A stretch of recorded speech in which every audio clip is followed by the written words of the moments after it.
నమస్తే, welcome to CM today. నేను మీ మధు. ఓ వర్గం మీడియాని మాత్రమే పిలుచుకొని ప్రెస్ మీట్ పెట్టాలి. వాళ్ళకి ముందే ప్రశ్నలు ఇచ్చేసి ఆ ప్రశ్నల్ని వారితోనే అడిగించి వాటికి అంతకన్నా ముందే సిద్ధం చేసుకున్న సమాధానాలనైతే చెప్పాలి. ఈ క్రమంలో విపరీతమైన నటనా ప్రతిభను కూడా ప్రదర్శించాల్సి ఉంటుంది. ఇక వైఎస్ జగన్మోహన్ రెడ్డి ప్రెస్ మీట్లు ఎలా జరుగుతాయంటే ఇదిగో ఇలా తయారవుతాయని వైసీపీ మద్దతుదారుల నుంచి వచ్చే సమాధానం అయితే ఇదే అన్నమాట.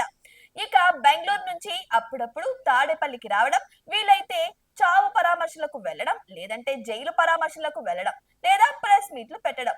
ఇది వైఎస్ జగన్మోహన్ రెడ్డి గడిచిన ఏడాది కాలంగా నడుపుతున్న రాజకీయం.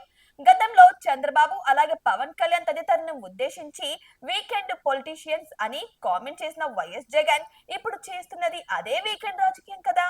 అంటే వైసీపీ నాయకులకు గొంతు పెగలదు అని అర్థం.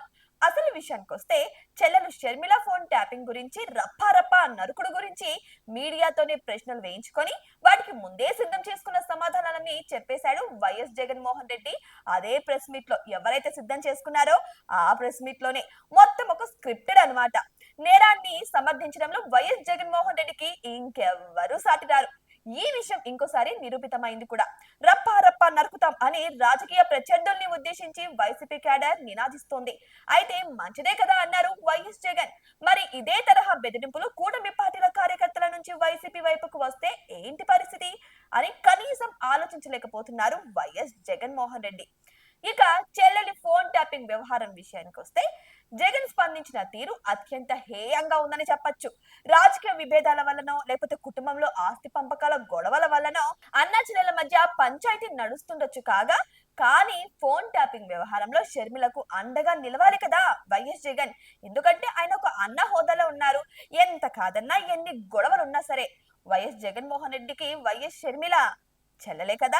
అయితే సరే, ఈ విషయాలన్నీ పక్కన పెడతాం. ఇక మిగతా విషయాలు ఎలా ఉన్నా సరే నేరాల్ని సమర్థించుకోవడంలో జగన్ కి చేతనైనట్లు ఇటు చంద్రబాబు నాయుడుకు గాని ఇటు పవన్ కళ్యాణ్ కు గాని చేత కావట్లేదు అని చెప్పేసి అయితే అంటున్నారు.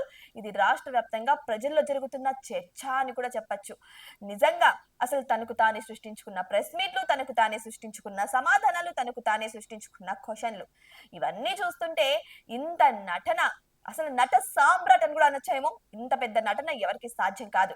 ఇటు చంద్రబాబు నాయుడుకి ఏమైనా ఇటువంటి నటన సాధ్యం అవుతుందా, లేకపోతే డిప్యూటీ సీఎం హోదాలో ఉన్నటువంటి అంత పెద్ద నట సామ్రాట్ పవన్ కళ్యాణ్ గారు కానీ ఆయన నిజ జీవితంలో ఎప్పుడైనా ఇలా నటించారా అంటే కాదనే సమాధానాలే వస్తున్నాయి.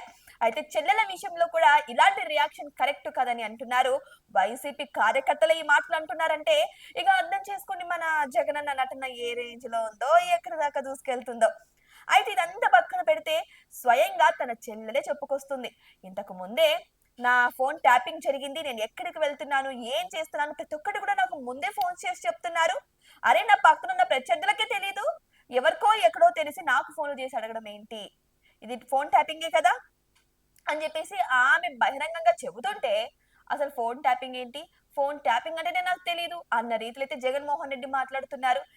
అసలు ఇంత నటన నేర్చుకున్నారా, లేకపోతే అది ఎలా సాధ్యమైందో కూడా ఎవరికి అర్థం కావట్లేదు. సో ఇదే తీరులో అయితే ఇప్పుడు వైసీపీ ప్రత్యర్థులు కూడా నడుస్తున్నట్టు తెలుస్తుంది. సో అయితే ఇప్పుడు వాళ్ళకి సహకరించే ఛానల్ ఏదో అందరికీ తెలిసిన విషయమే. సో అదే ఛానల్ నుంచి వారు ఏర్పాటు చేసుకున్న స్క్రిప్ట్ ని ప్రజల సమక్షంలో చూపించడం అయితే జరుగుతుంది. మరి ఆయన ప్రసంగాలు కూడా ముందుగానే స్క్రిప్టెడ్ అని కూడా అందరికీ తెలిసిందే. ఎందుకంటే ఆయన ప్రతి ప్రసంగంలో కూడా ఆయన స్క్రిప్టెడ్ ద్వారానే ప్రసంగించడం కూడా జరుగుతూ ఉంటుంది. అది ప్రతి ఒక్కరికి తెలిసిన విషయమే.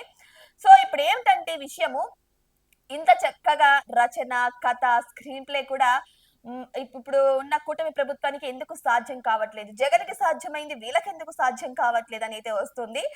సో మరి వెయిట్ చేసి చూడాలి ఇటువంటి నటనలు ఎక్కడి వరకు దారి తీస్తాయో.